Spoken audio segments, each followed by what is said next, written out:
कि राहुल गांधी जी का, जैसे आप जानते हैं कि राजस्थान में आगमन हो गया था, लेकिन यात्रा को कुछ दिन रोका था, जो अपने कार्यक्रम के लिए बाहर गए थे। आज वो धौलपुर होते हुए मध्य प्रदेश में जाएंगे और यात्रा लगातार आगे चल रही है। इसके बाद राजस्थान दोबारा आना होगा 7 तारीख को। फिर महाराष्ट्र गुजरात करने के बाद मुंबई में समापन है।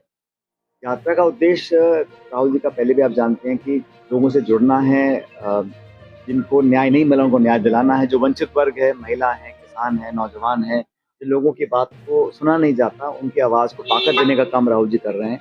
और राजस्थान में जैसे कि आप जानते हैं कि जब पिछली बार राहुल जी ने यात्रा की थी, बहुत भारी व्यापक असर पड़ा था उसका। आज भी देश में जो हालात बने हैं, मैं समझता हूँ उसमें ना सिर्फ कांग्रेस पार्टी, लेकिन हमारा जो इंडिया अलायंस है, उसको भी बहुत बल मिल रहा है। लगातार हमारे अलग अलग दलों के साथ सीट शेयरिंग के समझौते हो रहे हैं। समाजवादी पार्टी और आम आदमी पार्टी के साथ हो चुका है, और बहुत जल्द बिहार, महाराष्ट्र में भी हम लोग अपनी सीटों का अनाउंस करेंगे। राहुल जी की कोशिश है कि 10 साल की जो सरकार है दिल्ली में, उससे सवाल पूछें कि वो सरकार है जिसने 147 सांसदों को एक साथ निलंबित करने के बाद चोर दरवाजे से बिलों को पास के पार्लियामेंट के अंदर। संवाद करते नहीं है, जवाब देते नहीं है, महंगाई बेरोजगारी पर ध्यान देने को तैयार नहीं है। मुझे लग रहा है कि देश में बदलाव होगा। और अभी मैं हाल ही में 2-3 राज्यों में गया था, केरल में और आंध्र प्रदेश में। वहाँ पर भी मुझे लगता है कि कांग्रेस पार्टी का परफॉर्मेंस बहुत अच्छा रहेगा। हम लोग चाहते हैं कि सरकार की जवाबदेही तय हो। संवैधानिक संस्थाओं को जो धीरे-धीरे जो नियमित रूप से कमज़ोर करने का जो काम कर रही है केंद्र सरकार, उसके खिलाफ जनता में आक्रोश है। और मैं समझता हूँ आज जो किसानों के साथ, विशेष रूप से नौजवानों के साथ अनदेखी हो रही है, उसका जवाब जनता देगी वोटों के माध्यम से। सर, टिकटों का वितरण कब तक होगा? बहुत जल्द, मेरे ख्याल अगले 2-3 दिनों के अंदर हमारी मीटिंग दोबारा होंगी। और जो सीईसी है, कांग्रेस पार्टी में सेंट्रल इलेक्शन जो कमेटी है, वही अंतिम निर्णय करती है कि किस व्यक्ति को कहाँ से लोकसभा का टिकट देना है।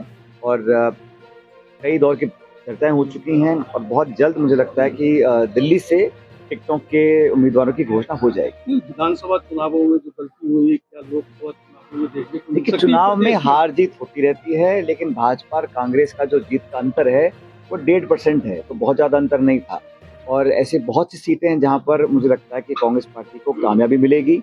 और भारतीय जनता पार्टी का जो रवैया रहा है, और ये जो भाषण में देखता हूँ कि 300 पार, 400 पार, 500 पार, अगर इतना मजबूत भाजपा अपने आप को समझती है, तो फिर तमाम कांग्रेस नेताओं को या विपक्ष के नेताओं को अपने से जोड़ने की क्यों उन्होंने वो जिद पकड़ी हुई है।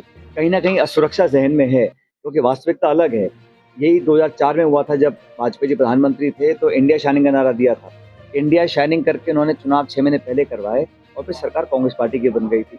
आज धरातल पे लोग आक्रोशित भी हैं, असहज भी हैं, बोल नहीं रहे हैं, क्योंकि वातावरण ऐसा बना हुआ है। किसकी छापा पड़ जाए, किसके यहाँ पुलिस आ जाए, इनकम टैक्स आ जाए, ईडी आ जाए, सीबीआई आ जाए, इन सब बातों से लोग सहमे हुए हैं, इसलिए बात खुल के बोल नहीं पा रहे हैं। लेकिन विपक्ष की एकता को देखकर एनडीए और बीजेपी कमजोर हुए हैं। और हमें लगता है कि आप देखो, इंडिया अलायंस की जो पार्टीज का वोट शेयर है वो 65% है। इसको देखकर बीजेपी के अंदर कहीं ना कहीं जहन में खतरा पैदा हो चुका है, और इसलिए वो कोशिश कर रहे हैं कि माहौल बनाया जाए। सीएम भजनलाल का कहना है कि गहलोत सरकार खर्ची की सरकार है। देखिए, मैं किसी पे कमेंट नहीं करता हूँ, लेकिन पिछले 2-1 महीने में जो एक शुरुआती रुझान आता है, नई नई सरकार, कोई भी सरकार जब नई बनती है, तो एक सकारात्मक और एक पॉजिटिव मैसेज आता है। ये सरकार मुझे लगता है ऐसा कर नहीं पाई, क्योंकि खिंचाव भी है, कन्फ्यूजन भी है, और एक प्रभाव जो है, अफसरशाही ज़्यादा हावी है। पॉलिटिकली जो संदेश देना चाहिए था, एक बहुमत वाली सरकार जब बनती है, तो एक कॉन्फिडेंस आता है, लेकिन वो बिल्कुल गायब है। और जनता भी से गांव में काम नहीं हो रहे हैं। गांव में जो विकास के काम सब ठप कर दिए, जांचें हो रही हैं, सब समीक्षा हो रही है, निरीक्षण हो रहा है, लेकिन काम नहीं हो रहा। घोषणाएं हो रही हैं, अब पानी को लेकर राजनीति की जा रही है, अलग अलग समझौते कर रहे हैं, लेकिन राजस्थान के हितों की रक्षा कौन करेगा?